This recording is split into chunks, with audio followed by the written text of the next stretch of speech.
I finally have some time to do a proper big batch of beer. This one's going to be 5 gallons, and it's up next. I finally have time to do a proper big batch brew, no test batches, no bottling. This is going into a keg, forced carbonating, no bottle conditioning, no weighing out sugar. So I don't know if I was going to say a proper brew, but sort of, kind of. It's going to be a big batch into the kegerator, assuming everything goes right. And it's the style, it is going to be a session New England IPA.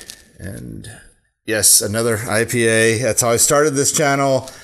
I'm not going to say I like IPAs better than other styles. What it comes down to is I like a well-made beer. It doesn't matter if it's hoppy, malty, sour, or whatever it is, as long as it's well-made. I don't really have a preference in the two.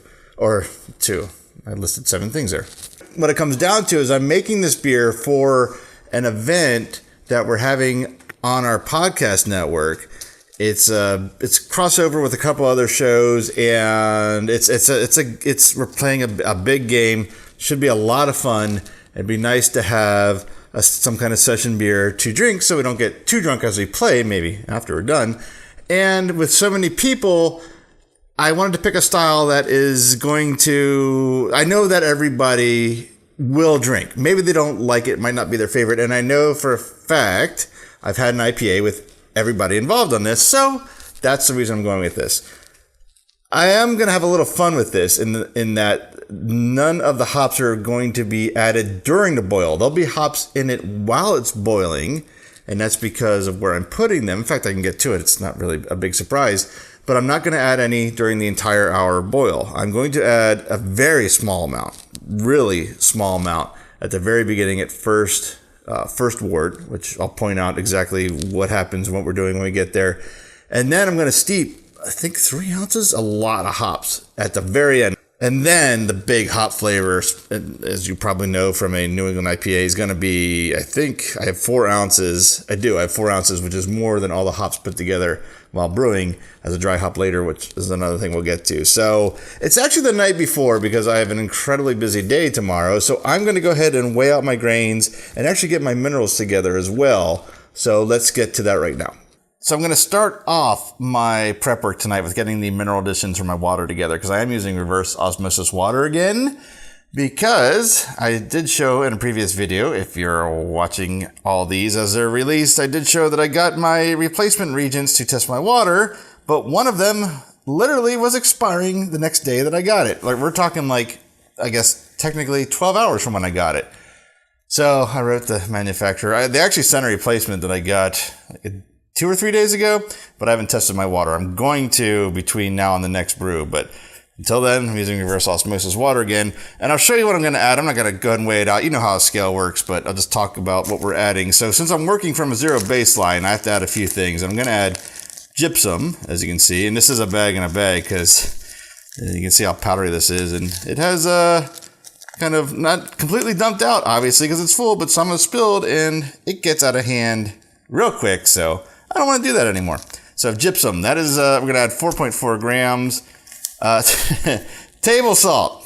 And it was is it saying on there? I had to find specifically non-iodized table salt, and you can see that's a big, that's a pound, almost 2 pounds. That's 6 ounces short of 2 pounds. I will never need to buy table salt again in home brewing. I may never need to buy table salt if I open a brewery because I bought so much. And case in point, I'm using 0.4 grams today for almost 10 gallons of water. 0.4, not 4, 0.4. So I will never need to buy any more table salt. Also adding Epsom salts as well. You can see those are that's a little different looking than, I'm just going by visuals on this, a little different looking than table salt. And whenever I think of Epsom salt, I think of feet, which always kind of puts me off while I'm brewing the beer. I've never thought of it while tasting the beer. I will now when I edit the show together, and I wish I hadn't recorded that, but I did. And last but not least, it's the smaller the package gets, the more it gets folded over. Calcium chloride. I didn't mention Epsom salts, 3.5 grams of that.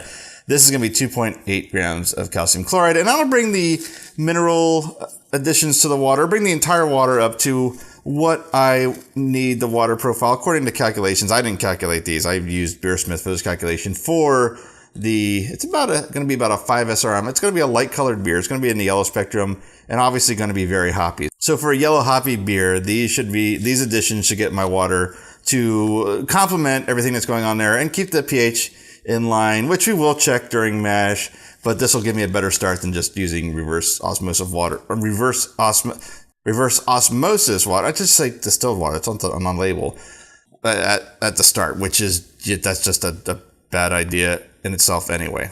There's all the mineral additions on 1 cup, ready to go. Dump in tomorrow. And that white powder, that's gypsum. It got everywhere. It doesn't matter what I do, gypsum gets everywhere every time I do this.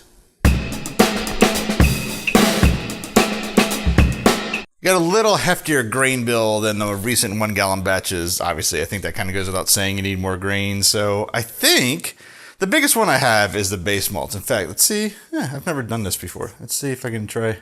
I kind of can. Those 2 big bags. I need 9.5 ounces. I feel like I'm doing the 1 gallon. 9.5 pounds of 2-row. So I think between those 2 bags, I have 9.5 at least. If not, I have even more out in the garage. But I think those 2 are going to get me where I need. Then that second bag, or that next smaller bag underneath the big bag of 2-row, that is aromatic malts. That should be a pound or so in that bag. I only need half a pound of that. Underneath that is naked golden oats. That should be a half pound. It might be a little more, so I'm going to weigh it just to make sure. And then a pound of flaked oats, right? Yeah, flaked oats. I had to check if it was flaked wheat or flaked oat. Flaked oats, and that should be a pound as well. I'm going to double check the weight on that. That is not going to be milled, but those other 3 are. I'm going to mill those tomorrow, but I'm going to weigh them out now because that actually takes more time than milling, and I can mill while I'm getting the strike water up. So I'm going to go ahead and weigh those out right now.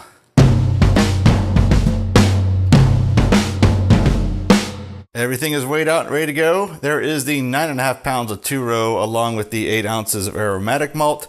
There's the 8 ounces of naked golden oats, naked golden oats, sorry. And these are the pound of flaked oats. Now it looks like, and I'm going to say looks like, and I'll explain in a minute, I got a little more of the golden naked oats and a little more the flaked oats than I needed. But I also don't know how well calibrated the scale that I used is. So I'm going to go with the scale numbers because if I end up making this exact recipe again, then those numbers should be the same. Now, in this case, it's more of consistency than accuracy. I should obviously strive for both, but that's something for another time. So right now, I'm going to make sure that the scale that I'm pretty sure I'll be using if I make this again soon, within the next year or so, I'm going to go by the scale numbers because I'm going to get the same numbers again. I go away for a minute to get some rubber bands to wrap up these bags, and this one's already scoping out the malts. Cannot turn my back for a minute. All right, got everything wrapped up, and these bowls fit in with the other malts nicely with a little room to spare. I'm going to put a lid on this bucket to keep out the critters and apparently the cats, as we just saw, for overnight, and then tomorrow I'll mill these up as the strike water's heating up and then get ready to go into mash. Oh, it is early. I've never explained in these videos that I am in no way, shape, or form a morning person, but when it comes to beer, I guess I'll do what I got to do. So, here we go. I didn't even really explain any of this. So, 3-vessel system, obviously self-designed by the mismatching pieces, hot liquor tank, boil kettle, mash tun, and I do have hoses that I don't have hooked up yet in a couple pumps. They will be hooked up as I go along, so we'll go through that in each change. I've got 4 gallons of water here, about ready to bring up the temperature to about 170 degrees, and then transfer that over to the mash tun and get the mash tun to temperature, which I think is about 166. I'll have to look at my numbers again, and then start mashing in. So I'm going to light up the fire, get the water going. Oh, I have to get the thermometers too. Like I said, it's early. And then mill the grains. I was still waiting for the strike water to get up to 10, so I started pulling out the other gear on the name of the pumps. This is the main pump. It's a chugger pump. I don't remember what model number, but your basic like $120 pump if you're looking for something. That's the only thing I identify with. Of course, as I say that, oh, there's the number. It's upside down, but there we go. Like I said, it's early. And then I have this really inexpensive, in fact, you can even say cheap, hot water pump, usually used for a solar panel, for heating water. It's I'm going to use this to transfer just water from the hot liquor tank to the mash tun. That's it can handle that pretty well. I don't do much else with it, but like I said, it does the job. And I think it's like $25 on Amazon or something. So extension cord, of course, and the what are these called? It's the safety circuit. Man, I gotta. And if I'm gonna record this early, I gotta make notes. But it's a safety circuit, so if that some water slips into any of these connections, it'll cut it off before killing me. And theoretically, before killing me. It's never happened, so I'm glad I haven't had to test it. But it is a peace of mind having that hooked up when working with electricity and water. The other side of the porch, there's my big bucket of Star San. The rest of the water we're going to use for sparging.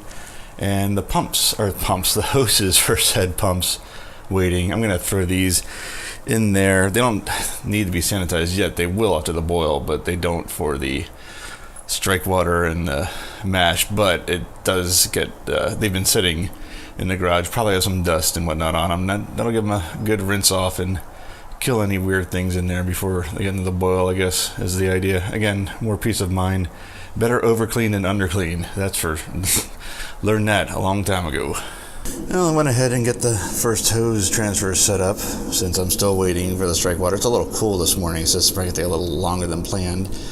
And here we go, out of the hot liquor tank into the mash tun.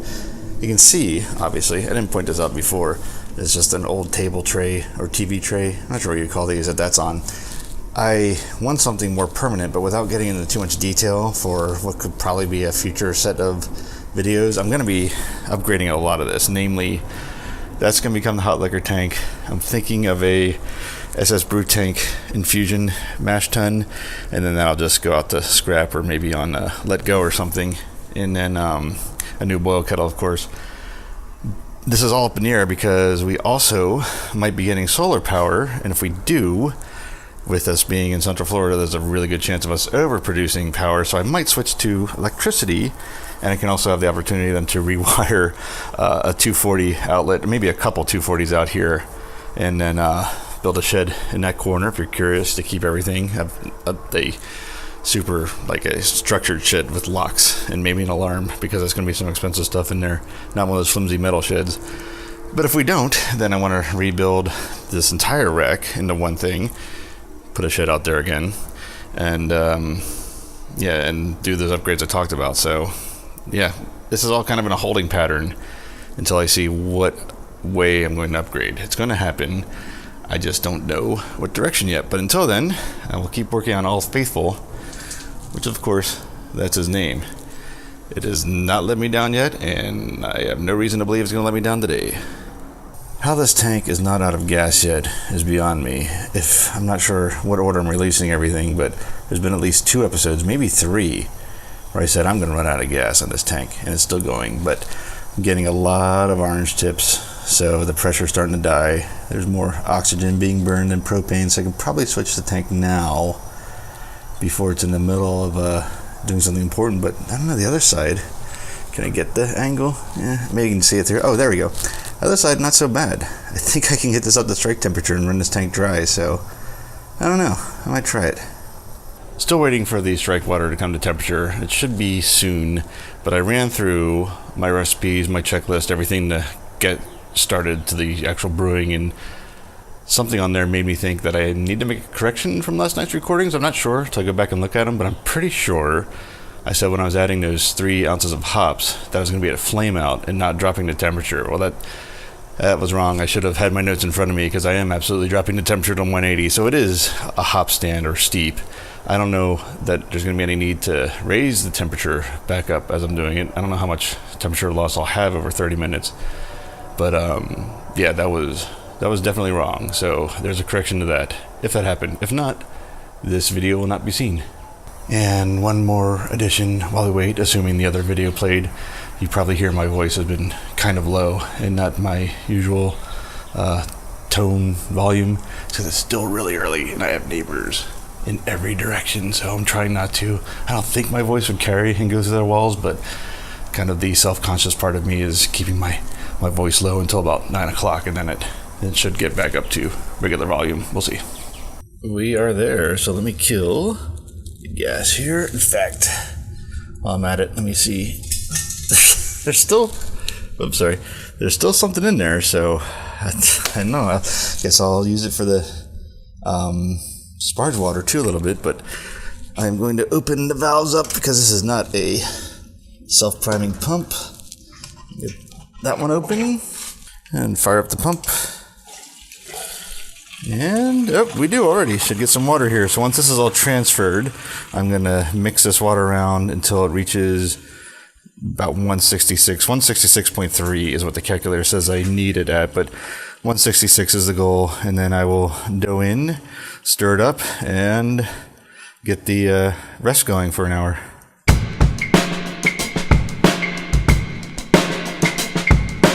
All right, we are mashed in and at rest for an hour. I mashed in a little higher than I wanted. It was at 156, I wanted 154, but the temperature was dropping rapidly as I was transferring the water. I think because it's not cold out, but it's not what I usually brew in temperature, so didn't quite expect the drop, especially with the exposed hoses. Maybe, as I say, maybe I need to insulate them, but how many times am I going to brew in not ridiculously hot weather? So I guess it'd be just something to be aware of when it is cold next time. So I'm not worried about 156, because actually it would not surprise me if this was down to 155 already and then down at 154 at the really crucial conversion time because of the cooler weather. I don't want to say cold, but cooler weather. So not worried about it. I'm sure we'll be fine.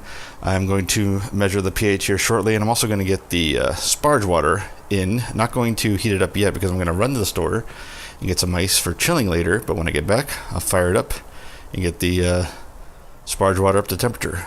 Okay, we got pH at 5.3, and that is so close to 5.2. Oh, well, even closer now. That's so close, I don't want to mess with it, so we're going to leave it at that.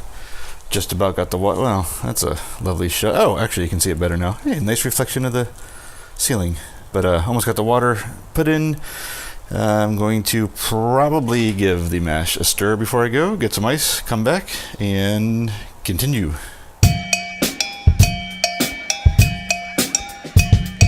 We got the ice, and I am not kidding when I say that the same cashier I bought the 10 gallons of distilled water from yesterday is the same cashier that rung up the ice.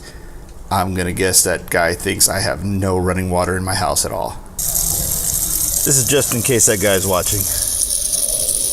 And I'm really glad that I shoot these videos from the shoulder up, because my zipper was down all morning and I didn't see it until I just about walked in the store. That was close. Alright, it's just a lot of waiting at this point, so it's time to put there movie on the iPad. And that reminds me, I didn't even mention what this beer is called. It's called the Og Monster, which is named after the Smog Monster, which is the American release version name of this guy.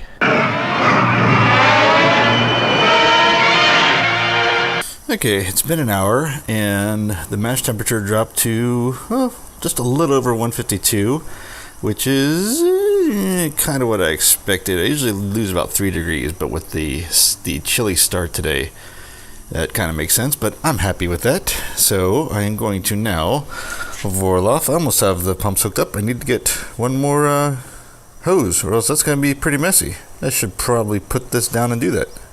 I got the Vorloff hoses set up, so it's going to come out of the mash tun through the pump, back up and over here. And I do have a smaller clamp for this, but damned if I can find it today. So I'm going to open these valves full bore. Actually, I could probably do that now. And there we go. It's not a self-priming pump, so I want to make sure we got a flow. We certainly do. Actually made it all the way up there. So now I can fire up the pump and then adjust the flow for the Vorloff.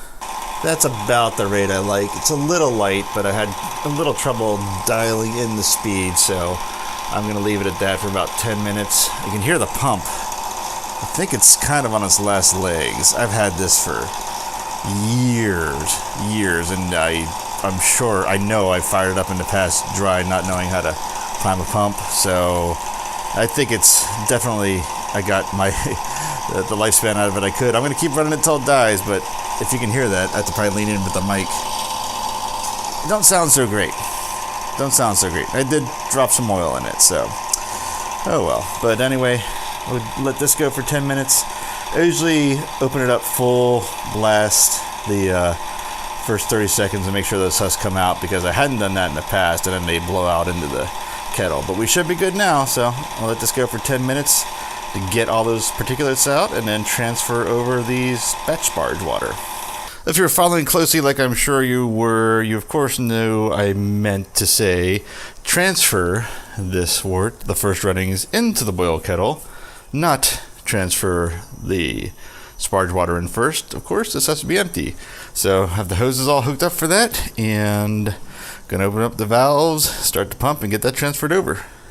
So there we go. We've got our first runnings. Now I should be, by definition, adding hops now, but I'm going to add them like in the last few minutes of the sparge. What I do for batch sparging is I fill up the mash tun, let it sit for about 15-20 minutes. So I think when we get to the 15-minute mark, I'm going to add the hops then into this, and then a few minutes later we're going to transfer over the batch the sparge water. So kind of an in-between, a little bit of adjustment. It's the way I've done it before. I've liked the results, and it's kind of what I want to get out of the first wort hopping in this batch as well. And Danny doing what she does best on brew day. I've got the valves full open on everything going to this burner, and it is almost out. But I only need 4 more degrees to go, so I'm gonna give it the best try. I'm gonna run this tank till it's dry. If I can get this sparge water up to 170 when it runs out, that'll be a I don't know, noteworthy event. I don't know. It's a really stupid challenge. I could just swap tanks and probably be done 10 minutes earlier, but now it's become and now there's a breeze. Okay, now it's man against nature. It's on. And man lost again. When will man learn not to tempt the forces of nature? I don't know if I'm quoting something or just made that up. I think I made it up. We're back in business, so where are we at now? Only needed 3 degrees. Oh well. I do want to point out that I do have 2 different brands of gas canisters, which has become a tremendous pain in the ass when I need to refill them. So if anyone knows, I think the American gas dealer is closer than the Blue Rhino, or vice versa. If anyone knows if I can take an off-brand canister to the other one, like can I take an empty Blue Rhino to American Gas, let me know, because that would make my life a heck of a lot easier when it comes to propane. Alright, in goes the sparge water, and for the sparge I come out of the hot liquor tank into that small pump, then through a hose on the top rather than through the valve, because sometimes, depending on the grist, that pump is strong enough to push through, sometimes it's not. So to be safe, I just go with, I'm going to assume it's not for the grist, and not have to worry about replumbing everything and spilling stuff and having all kinds of messes. So as soon as that gets in, I'll give this a really good stir, seal it up, let it sit for 20 minutes, probably stir it at 10 minutes, throw the first wort hops in at 15 minutes, then transfer over this wort and then get down to boiling, though all we're going to do in this one is really just sit and watch it. Here's what else that I like about brewing outside. I disconnected that water hose. It dumped it right out on the concrete, but I'm not going to have to do anything. It's just going to dry. I do that inside. The thing I got to do is either clean it up or expect divorce papers in my lunch the next day. So, another plus for being outside. Alright, I have the sparged sweet wort going in now, and I kind of held off putting the hops in so I could get it on camera. So, there's the half ounce of Galaxy for the first wort, and just waiting for this to fill up. I can actually light the fire. I'm actually going to do that. I'm going to light the fire, and then we got nothing but a waiting game. Alright, we are done transferring the batch sparge water or sweet wort, whatever you want to call it.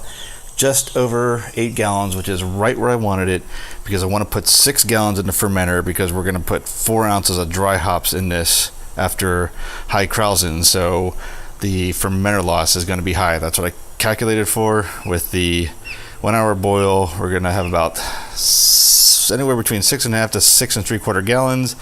With the loss in the boil kettle, we should have our 6 gallons in the fermenter, so perfect on the water numbers. Not just to wait for this beast to heat up, but luckily I have a beast of a burner doing it. It won't take all that long, I don't think. Still waiting for boil, but we're getting close. I don't know if it's coming on camera because that sun glare, but the hop break is really turning up. And with nothing else to prepare except a couple packs of hops to tear open and dump in later, I started cleaning. I got everything in my drying rack, aka the Florida sun. Dries that stuff like to something that's really dry. Well, it's lunchtime and look who arrives, just in time for food. Looks like this little corner here is threatening to boil, but not quite there yet. Definitely got hot break. Ooh, yeah, it's close. Definitely got hot break though. Should be any minute.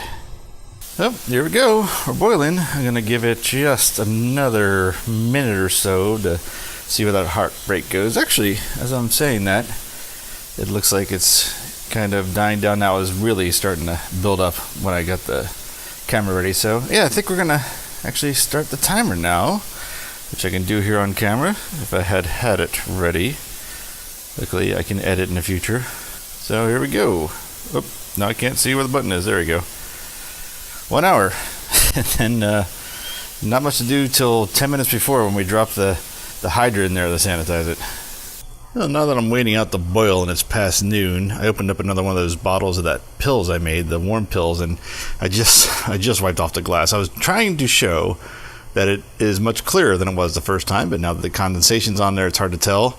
And this tasting, it seems like not even a little, actually considerably sweeter than I remember the first one being. Like maybe it's almost under attenuated. I'm not sure, but still not bad, but still not a pills. But it's cold and it's getting hot, so I'm happy. Gonna talk about the yeast quick, because I don't know that I'll have a real chance when I pitch it, because I'll need 2 hands. But it is Imperial Juice, which I think is A38.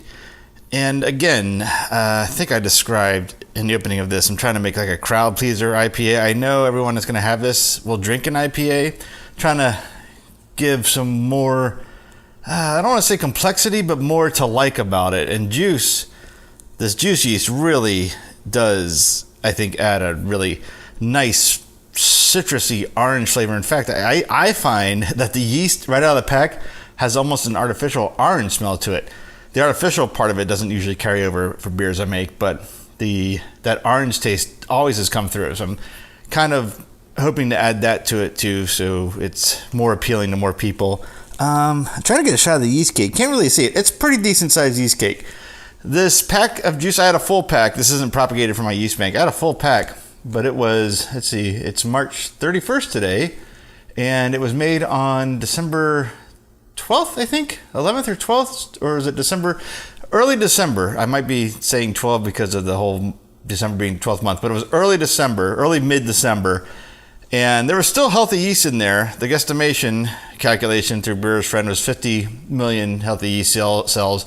This is a low gravity beer, but not that low, so I need about 200 million-ish, give or take. So I made a liter starter. That should give me a little more than I need. Should be plenty, and it'll be ready to pitch. It's been out at room temperature for about an hour now. You can see the condensation. By the time it's ready to pitch, it'll be in 70 degrees, going into 60-some degree wort, which will then be officially beer when this is pitched, and hopefully adds what I'm hoping it's going to add flavor-wise. I think it will. It's not let me down before, so we shall see. We're down to the last minutes, and I get to add the only thing I get to add in the boil edition. That's yeast nutrients, and especially now that it's not expired. So that's a half teaspoon of the yeast nutrients dissolved in some warm water, and I've already put it in. It was faster to do than to explain, apparently. I'm getting prepared for the drop to 180 for the hop stand. I've got the, as you can kind of see, got the pump in a whirlpool configuration. There it goes in from the bottom into the top, and there's an arm that goes, see my finger, that direction. I want to go that direction, but I just could not seem to tighten the elbow valve to go that way. So, oh well, better than it shooting straight forward. And got this bucket of water going and the hose in it, which is turned off. The groundwater, I checked the temperature. It's about 75 degrees. That should work just fine to get me down to 180. And then I'll use the ice to get this down below 70. So just waiting for those last 2 minutes and then do the drop and do the hops. That round by accident. That is time, so let's kill the gas. That was the wrong direction. And I'm going to close this because I have left these open for weeks at a time. And of course, I have no gas. That is an unusually long valve, I just want to say. Anyway. So what are we gonna do? We gotta open the valves, of course. Get the whirlpool going. Let's see. That looks like it's primed, so let's get that going. And where's my remote for the other pump? Probably in my pocket. Yep, there it is. So let's get the pump in the bucket going. And I am going to set this down and keep a close measurement, because when this hits 183, 182, I want to stop. Alright, that is 180. So I'm going to back the gas off a bit. I'm going to leave it going because it's pretty clear I need to do that. And since I'm doing that, I'm going to go ahead and start the whirlpool. And let's get the hops in. If I hadn't mentioned them, you have Nelson's Sauvon, which I've recently learned. That's how you say that. Full ounce of those. Citra. I think collectively, everyone on my podcast network at newsaz.com, their favorite hop. If not their favorite, their top 5. And there's one in there. I like them so much, I want it all in. And last but not least, German Mandarina Bavaria. Those are really stuck in there. And that was all 1 ounce for every single one of them. So now we're going to do whirlpool / steep for a half hour, which I had. There we go. Let's start that. Where are we at on temp? 181. Okay, we're going to really back the gas off quite a bit now. But I'm going to keep an eye on that for this half hour. And when that's done, we're going to really use the hydro the way it should be and chill this thing as fast as humanly possible. And I just wanted to report in that the beer is almost done. So if you were planning to get up and help in any way, no. Okay, other quick notes while I'm waiting out the final minutes. This is the fermenter it's going into. It's a 7-gallon Fur Monster, and it is plastic, PET plastic. If you haven't heard my explanation of why I use plastic when I'm alone on the other channel, when I did the show on the NeoZaz channel, here's the long and short of it.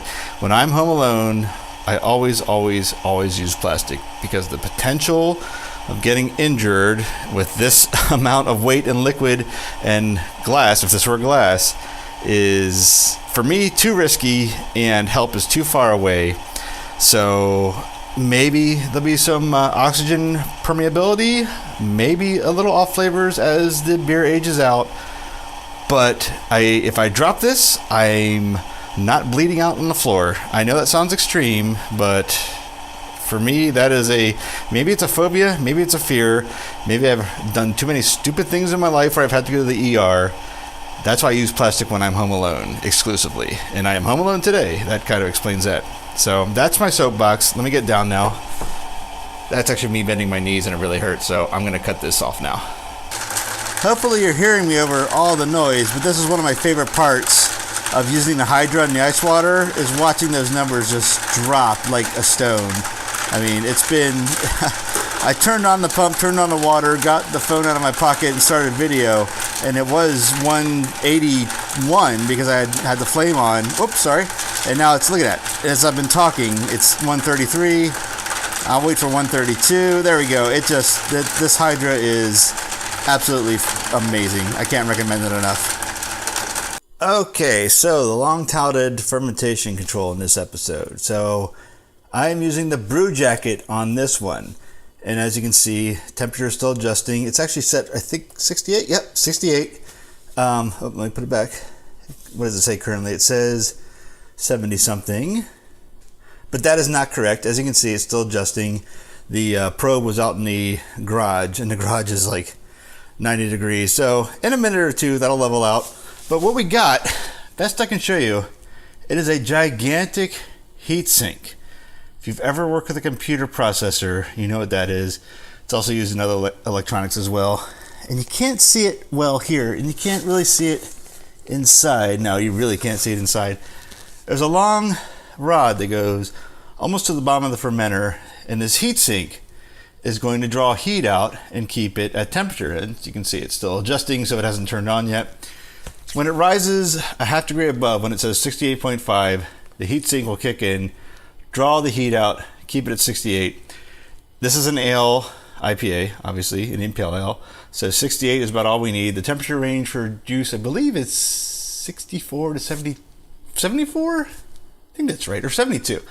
68 is what I've had good luck at, so that's what I'm using in this. So that's still adjusting. Man, that probe must have been really hot. So this will keep it at 68 for however long I need it. I have the tilt hydrometer in there, so once that stops reading at finishing gravity for 3 days to be safe, I will keg this. So there we go. I promised you I had more temperature controllers other than packs of ice. And in fact, I'm having to replace one now. I just got this in to replace the refrigerator that's in the garage for my other temperature controls. So if you thought I was making stuff up, there we go. Dedicated refrigerator, dedicated brew jacket, and this jacket that goes around it. This is, if you're look in the market for one, the jacket you're going to get is different and for the better. They've improved it dramatically. It's a little bit of a pain, but it works okay. The only thing I'm going to do is I'm going to get a towel, in fact, right when I'm done this, and wrap it around the top so sunlight doesn't get in. As you can see, there's a window here, so not too much sunlight, if any, gets in there and skunks the beer up. But and the new one is much better. In fact, I should actually look into seeing if I can buy just the jacket. But this jacket helps keep everything at temperature when it drops.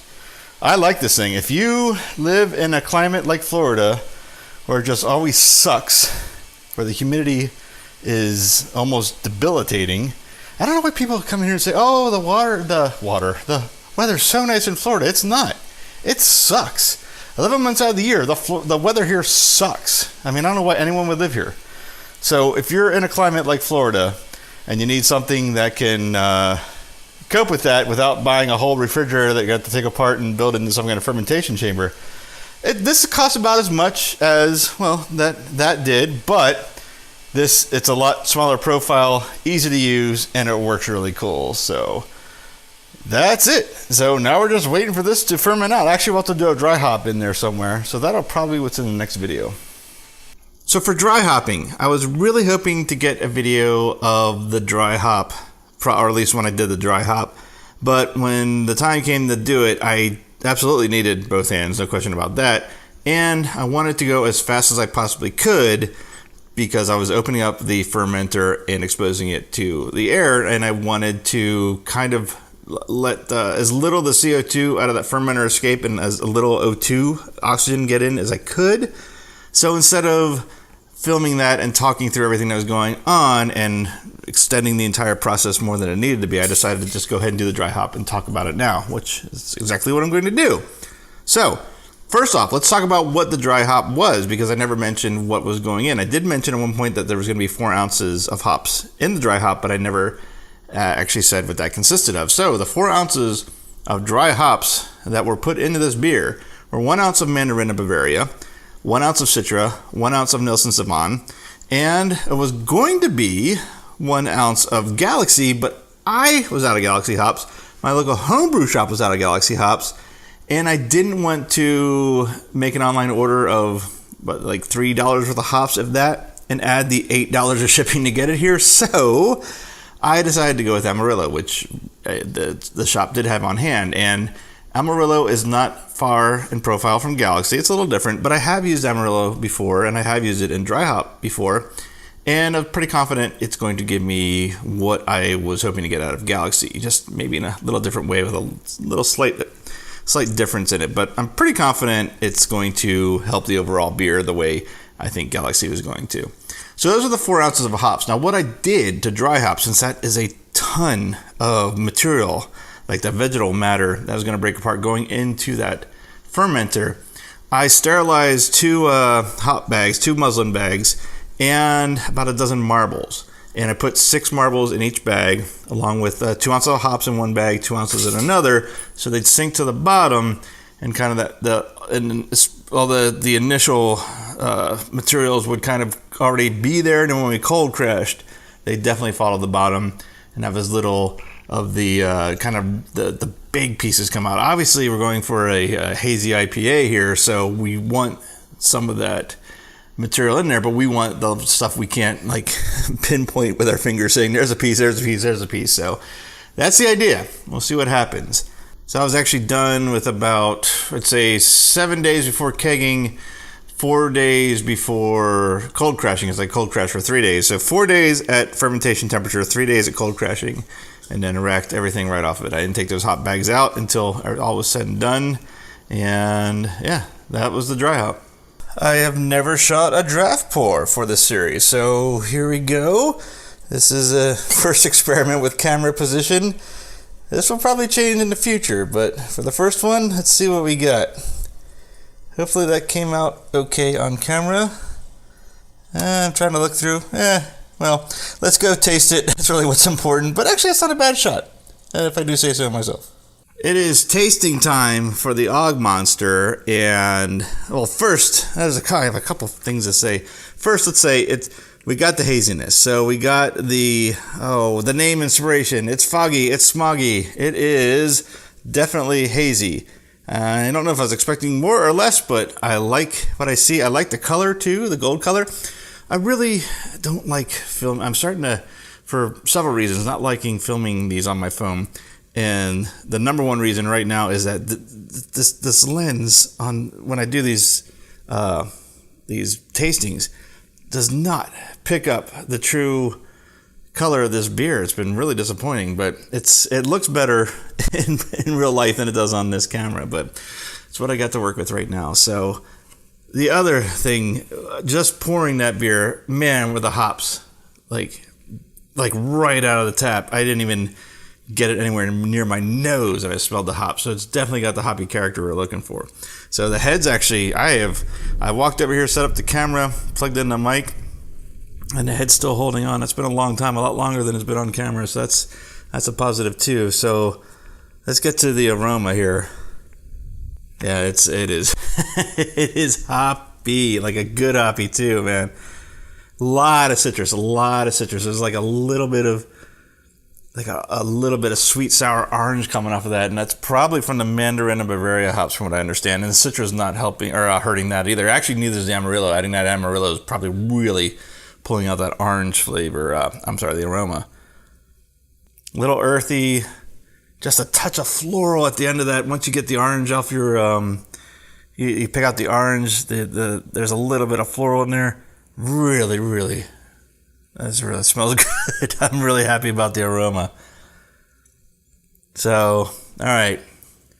Aroma doesn't do any good if it doesn't taste good, so let's check it out. Yeah, it tastes good. I should probably expand a little bit on that.